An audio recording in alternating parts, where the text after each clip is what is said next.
Hey everyone, it's Mark. Welcome to the training table. Today I want to talk about the incident in Columbus, Ohio that happened earlier this week, the shooting of Ma'khia Bryant, the 15-year-old who was attacking another teenager with a knife. A couple things first. First things first, I am not a blanket supporter of police actions. I support 100% good policing, and that is my work, is to train police officers to do the job better, okay? To be guardians of their community, okay? I wrote a book about it, Growing Guardians, Training Sheepdogs. And in it, it's a candid look at how we select, prepare, and train and support our police. And we're not doing a great job right now, and we could be doing much better. So I don't just patently support all police actions. I'm here to defend this officer's actions based on training principles. Okay, I don't know this person individually. I've never met the officer. I don't know what if his biases are. I don't know. That's not what I'm here to talk about. I don't believe that he got out of the car thinking, how can I get a chance to kill a black person today? I don't think he did that. I'm almost certain he didn't. Okay, so that's not that my concern. My concern is what were his actions. Is policing different in this country? Yes, it is. Policing is done differently between communities. There's no doubt about that. In my book, I talk about that. And I talk about statistics and data. Okay. So I'm not here to talk about that everything's equal and all that stuff. It's not. Okay. But when I want to talk about this event is that we can't just say this event is like all others because it isn't.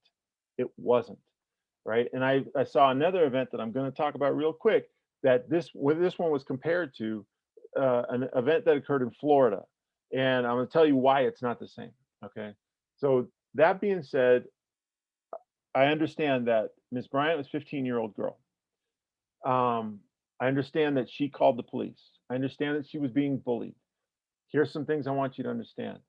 We first operate on the safety priorities. That's the basic foundational principle upon which all police training is provided and should be provided. So, what is that? Safety priorities are you have four groups of people that you protect in a certain order in any event. It goes like this: victims and hostages are the top because they're in the most jeopardy, innocent bystanders because we don't want them to get in trouble, yeah, police officers, and then the suspect. Okay, and so those are the four groups, and that's the order that we safeguard them in. So this is different from many of the others. George Floyd killing. George Floyd was the suspect, the police officer. There was no victim. There were no innocent bystanders in jeopardy, anything like that. So now the suspect, we have to have the care and concern for that suspect. George Floyd never should have happened. He never should have been killed by the officer. That was criminal, as evidenced by the jury decision in that case. So there's nothing that said that that officer needed to use that level of force on him at that time. Okay, and for that duration. This case is different. This situation is entirely different. If we look at the safety priorities, who else is involved? We have the young lady who was about to get stabbed. She's the victim. Okay. We have the bystanders around there. The other young girl who fell down in front of the officer. She's now a bystander. The other people standing there are bystanders. So there's two groups of people that the officer has to be responsible for in that situation. Okay.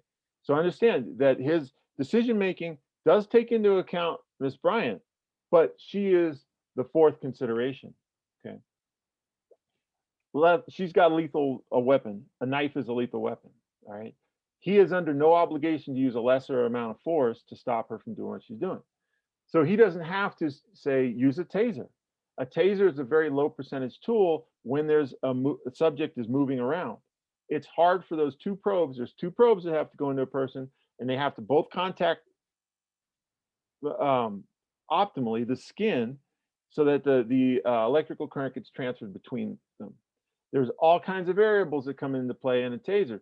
In this event, I'll talk about in a second, is that there might have been maybe a 10% chance that it would work perfectly. So, but you have to think about that 10% chance as this girl is about to stab another girl.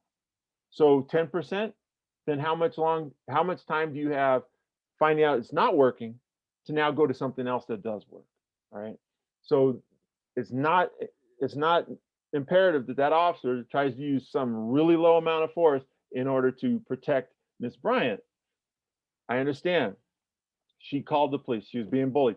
But at that point, as based on the safety priorities, she went from the top spot being a victim to the fourth spot being a suspect.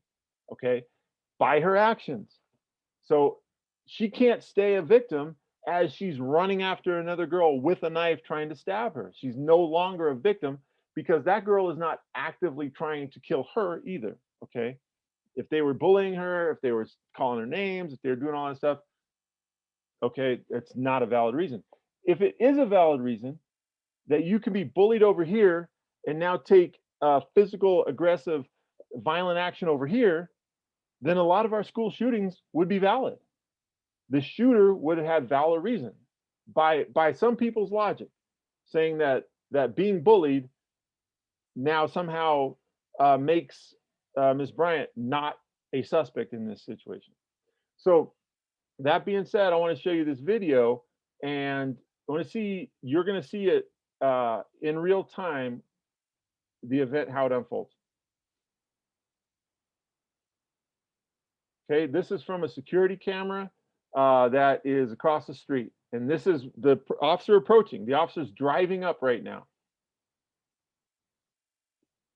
The video from across the street, you can hear what sounds like arguing even before the first Columbus police officer arrives. As the officer gets out of his cruiser, more people gather in front of the house. Then things turn physical as the officer approaches. He reaches for his gun, then fires 4 shots. Okay. Shooting 16-year-old Ma'khia Bryant as she appears to swing a knife towards the person in pink. Okay, so this is the view the officer had when he took the shots. Now, I've heard people say, why didn't he use a taser? I talked about that. Heard people ask, how come he didn't shoot her in the butt or the leg or the arm and shoot the knife out of her hand? Where is her arm at that moment? Where is her right leg at that moment? She is standing directly in front of the victim. And so if the officer tries to shoot the knife out of her hand, what's the chance that he's going to hit the victim? It's actually greater than him hitting her hand or her arm in that moment. All right. Police officers trained to shoot center mass because it is the biggest part of the body. It's the easiest to hit, and all of our rounds are accountable. Now I understand we have an issue with police not hitting the target, like shooting a lot of times and only hitting a couple times. That's a problem that needs to be addressed in training and in the profession. However, so this officer in this time, is going to shoot center mass because he cannot miss, because if he misses, he's likely to hit the person behind who is the victim. Okay. So that's why they're not doing it. They're not going to do that. And then they shouldn't. They should not try to shoot her leg or her hand or something like that.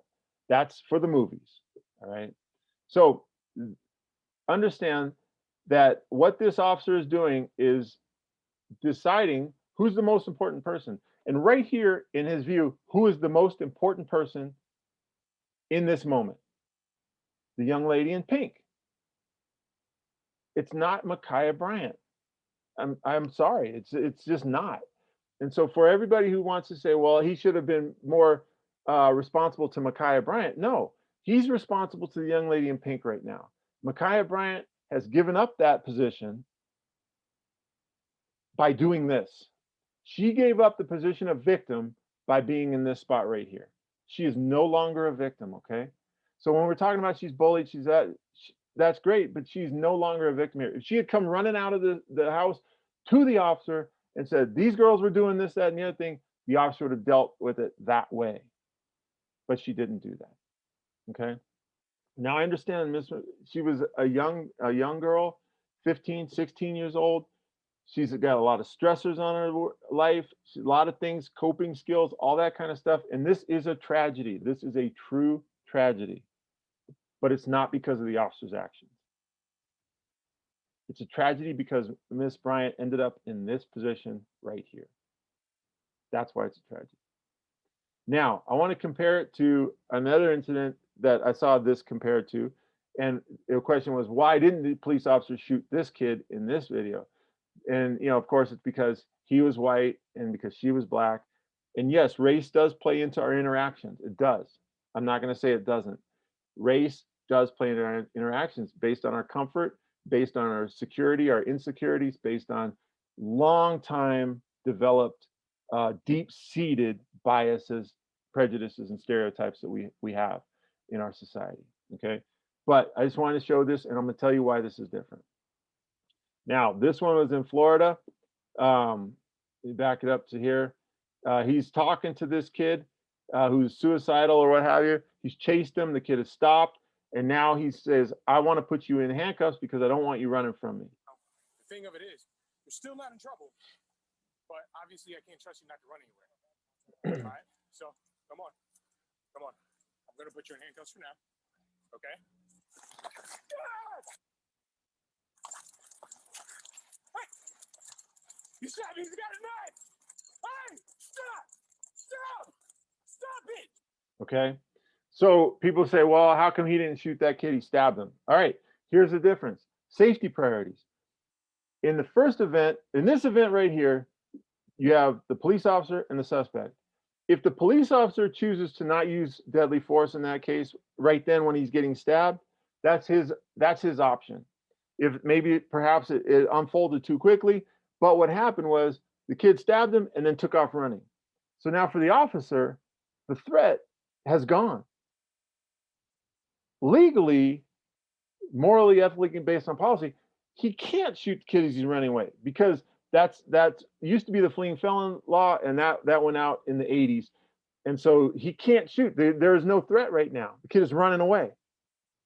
He can't, yeah, he got stabbed. That's on him. And that's the difference, is that the only person to pay the price in this situation is the officer. In the first place in Columbus, Ohio, the person to pay the price would have been the young girl in pink. Okay. The officer was not in jeopardy, but the young girl in pink was. And so that's the difference. That's why, it's a bigger deal that the police officer in Columbus has to make that decision in that span of time, right? And in this case, hey, if this officer doesn't mind getting stabbed in the neck, that's on him. But what's the situation in Columbus if the officer doesn't do anything to Miss Bryant and she ends up stabbing and killing the young lady in pink? That's the difference. All right. Okay. So hopefully this gave you some understanding of this. Again, I get it. People aren't happy. People aren't going to be happy. A lot of stuff has happened to get us to that point. And law enforcement definitely needs to understand its role in degrading that trust and contributing to this poor relationship that's out there. I mean, that's what I talk about all the time, is that I don't care what the public's saying or doing. We need to be, as trained professionals, the ones to take a different look at things. And we need to be, as trained professionals, the ones to go, you know what? I'm going to be accountable. I don't require the untrained, uneducated public to be accountable. Because if everybody in the public was accountable, there wouldn't be no need for police. So I want you to look at this from a position of understanding and a position of wanting to be educated and not just be emotional. It's a very emotional event, no doubt. But if you weren't there, you don't need to be that emotional because it doesn't directly affect you, right? So you can sit back a little bit and develop a more reasoned opinion rather than just a knee-jerk emotional reaction.